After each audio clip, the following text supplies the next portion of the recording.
Ko Patina Edwards tōku ingoa, no Ngāruahine, no Tāngahoe, te Pakakohi, Ngāti Ruanui, Taranaki Iwi. Tēnā koutou.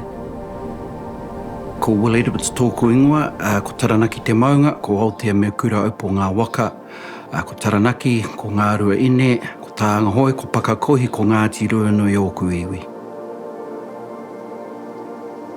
Kia au nei ko te tino kaupapa o te papakāinga, kia no o tai te whānau, tōna ake tāe ao ki tōna ake wā i runga i ona ake tikanga. E wāhi haumaru, e orai anō ngā tikanga a whānau, ngā tikanga e hāngai ana ki te ao Māori, i te mea ko te ao huri, ko te ao whānui nei, ko ona tikanga, ko ona whakahaere no wāhi ke atu. The norms of society are not ours.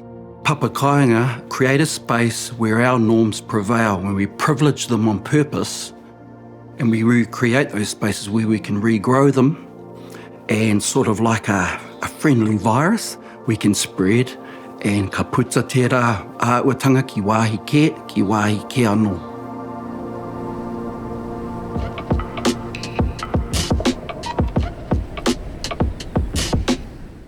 Our Papakāinga was established out of necessity, but also the vision of our whānau. Our homestead, we had one home here, it burnt down. And so it's like, where do we go from here, whānau? So a lot of wānanga happened, and we created the vision of having more of us living together here on our whenua. There's definitely a wider appreciation and vision that us living together as Māori is a game changer. We take back our power, our control of our destinies when we live together as Māori, when we grow our own kai. And I think everyone knows food security is not what it used to be. The world has changed.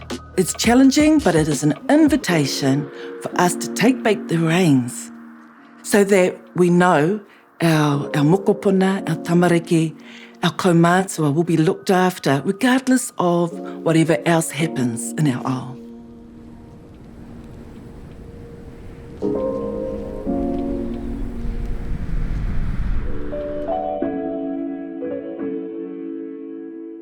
One of the major activities we do here at our Papakāinga is ma'imara, Papatupu kai. Also the healing experience. When you're just in the mara, all your generations together, you don't have to speak words. Just ma'itae, roto i te mara, katou te wairua, te wānau. We are scientists when we're in our mara. We are social workers when we're in the mara for each other. So all these aspects of te ao Māori, which are just innate and holistic, when we're in the mara together, our tamariki are learning these things. At each of our whare, we've built these boxes. One of our kaupapa is to use recycled materials as much as we can. So we had a couple of days and a weekend as a working bee. We took apart pallets and then we built boxes at different whare. This is my whare, so I like quite high boxes so I don't have to bend down. But some of the others that have young families, they like them down low so that the younger kids can participate a little bit more. And we've found that even with just a few boxes for each whare like this, we can grow so much. These boxes, they more than feed our household, and there's 6 that live in our whare. So it's about us taking control and not feeling like we've got to go and buy everything off everybody else. That this whenua belongs to the whānau. It's been in the whānau for generations and generations, mai rā noa. To us, it's about mana motuhake. It's critical to involve the rangatahi because they're the future. How long are we going to be here for? Everything we do, and particularly mahi mara, we do it together. And we want the rangatahi to take leadership in some areas because, hey, we want them to be able to feed us not too far away in the future.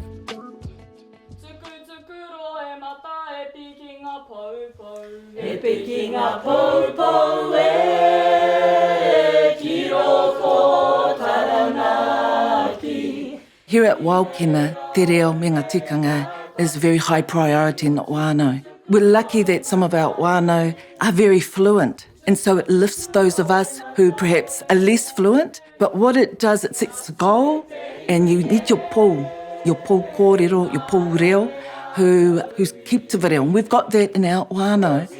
It's just having that group support can make such a difference.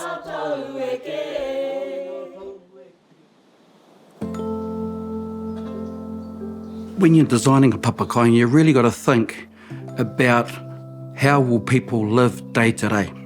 It's not a marae. And designing papakainga for everyday living, te o kawa o te marae, te o paki o iara o te Māori.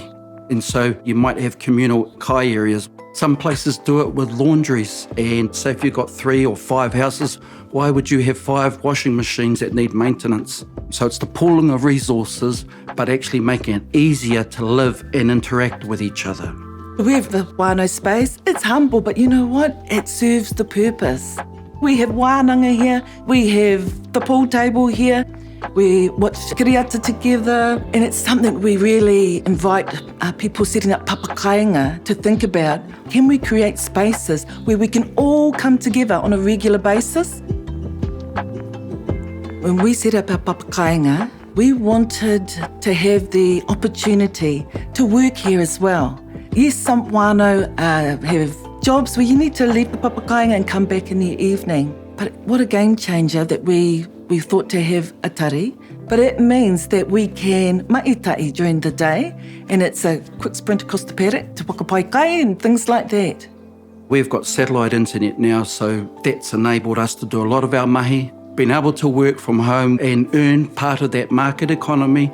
But at the same time, we're trying to build our skills, our networks in the local non-cash economy where we're actually learning practical skills. Yeah, it's been 16 years. Look, we're thinking intergenerational. It's important to involve the next generations, the hunga rangatahi, in the planning because they're the ones who are going to inherit. There's no point in building big structures and huge mara if they aren't yet engaged and share the vision with you. A lot of it's really hard work. There's no way of escaping that. And I really do believe you have to find that balance between fun and engagement. And I've got this internal struggle going on where I says, just get the job done. But I'm learning that about engaging the younger ones and making it a fun thing, fun work, engaging thing, but not chasing them away because I didn't become a dairy farmer because I didn't like it. I was there doing some hard work and I thought, I'm going to university. And I see that in our young ones, so I'm trying to bring them to it in a more attractive way, like my sisters are really good at doing. If there's messages for my mokopuna, for their generation and others, is that we want them to just really unleash their potential. We want them to not have to deal with the trauma that our tūpuna had, so that they can actually just redefine their futures in a way that makes sense for them and for their mokopuna.